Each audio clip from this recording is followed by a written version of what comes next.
이번 시간에는 우리 고급 필터, 고급 조건 지정하는 방법에 대해서 같이 한번 살펴보도록 하겠습니다. 자, 여기서 이제 고급 조건을 지정한다라고 하게 되면 얘가 뭐냐면은 우리가 그냥 연산자, 부등호만 가지고 우리가 뭔가 데이터를 찾을 수 있는 게 아니고요. 함수가 됐던 우리가 식이 됐던 그런 계산 값을 고급 필터 조건으로 사용하는 걸 보고 우리가 고급 조건이라고 그렇게 불러요.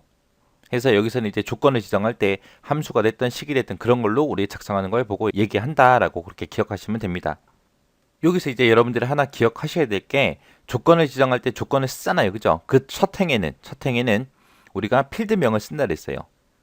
어떤 필드에다가 이제 조건을 줄지 그 필드명을 쓴다 그랬는데 그때 원본 데이터에 있는 그 필드명 있죠? 그거랑 서로 다른 필드명을 입력하거나 생략을 해야 돼요. 필드 제목 쓰는 것만 좀 바뀐 거예요. 필드 제목 쓸 때는 다른 필드명을 입력하거나 생략을 한다. 요거 꼭 기억하셔야 됩니다. 그럼 이제 엑셀을 통해서 한번 보고 계속 내용 보도록 하겠습니다.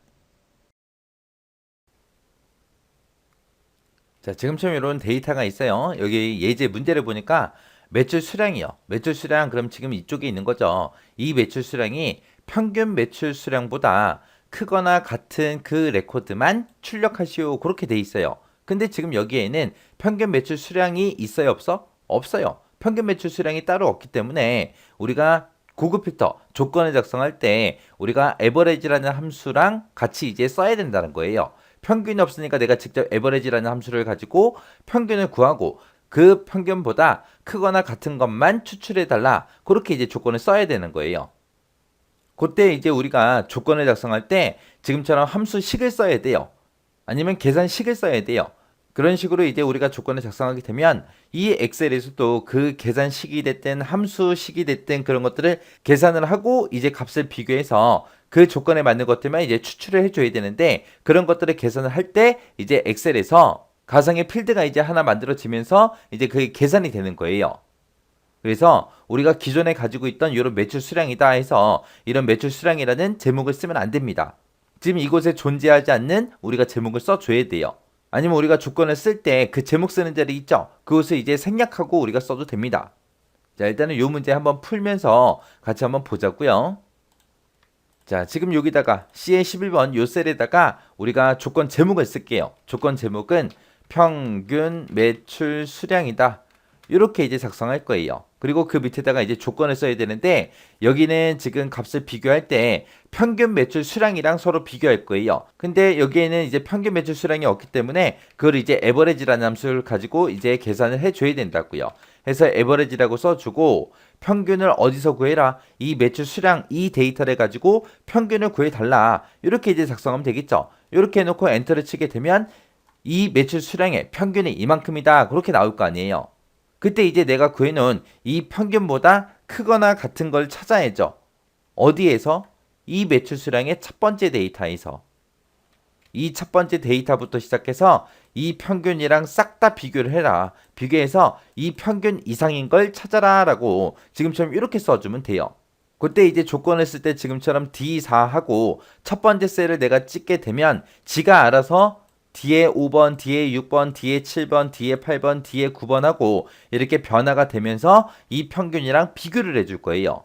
근데 내가 이제 어떤 셀이랑 비교를 하든 간에 평균은 무조건 이 범위에서만 구해야 되겠죠. 해서 이 평균 구하는 이 범위 있죠. 이 범위는 우리가 F4번을 눌러서 달러를 붙여줘야 됩니다.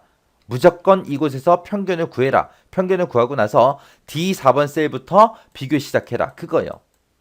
이렇게 해서 이제 다 썼으면 그냥 엔터만 땅 하고 눌러주면 됩니다. 그러면 이곳에는 true다, false다 해서 참인지 거짓인지 그거를 이제 나타내 줄 거예요. 그때 이제 여기에 true 값이 나오든 false라는 값이 나오든 그거는 신경 안 써도 돼요. 지금 아까 우리 평균 구했을 때 1060이었고 지금 이 D4번 셀에 들어있는 그 값은 1060보다 크거나 같기 때문에 지금 true하고 나오는 거고요. 만약에 첫 번째 있는 이 매출 수량이 만약에 900이에요. 그러면 이제 평균 이상이 아니기 때문에 false라고 이제 거짓이라고 그렇게 이제 나올 거예요. 그때 이 자리에 나오는 true다, false다 해서 그 값은 중요한 게 아니다. 그거 이제 기억하시면 돼요. 해서 지금처럼 이곳에다가 식을 쓸 때 이렇게 작성해야 된다. 그거 이제 기억하시면 돼요. 지금처럼 이렇게 이제 식을 썼으면 이제 고급 필터 들어가면 되겠죠. 조건식 다 썼으니까. 자, 그러면 이제 고급 필터 들어가자고요. 데이터라는 메뉴에 들어가서 우리 정렬 필터에 고급이요. 고급 찍어주고 결과를 어디다 볼 거냐? 다른 장소에다가 복사해서 보여주세요. 그리고 첫 번째 거 목록 범위는 이 범위입니다. 그 다음에 이제 조건 범위는 지금 이곳입니다. 라고 해서 이 두 개 셀을 범위 잡아주면 되죠. 그리고 복사 위치는 A의 14번부터 보여주세요. 라고 여기서부터 이제 결과를 추출할 겁니다. 이렇게 해놓고 이제 확인이요. 확인했더니 평균 이상이게 이렇게 네 가지가 있습니다. 그리고 네 개의 레코드를 이렇게 이제 우리한테 보여줍니다. 그때 이제 조건을 작성할 때 지금처럼 제목은 서로 다른 걸 써야 되더라. 요거 잘 기억하셔야 돼요. 서로 다른 걸 쓰거나 아니면 생략을 해도 돼요. 근데 조건 제목을 생략하는 것보다는 제목이 있는 게 낫겠죠. 그래야 여기다 쓴 게 뭔지 아니까. 뭔지 알 수 있게끔 그렇게 우리가 써주면 돼요. 자, 그럼 이제 해당 내용 좀 보자고요.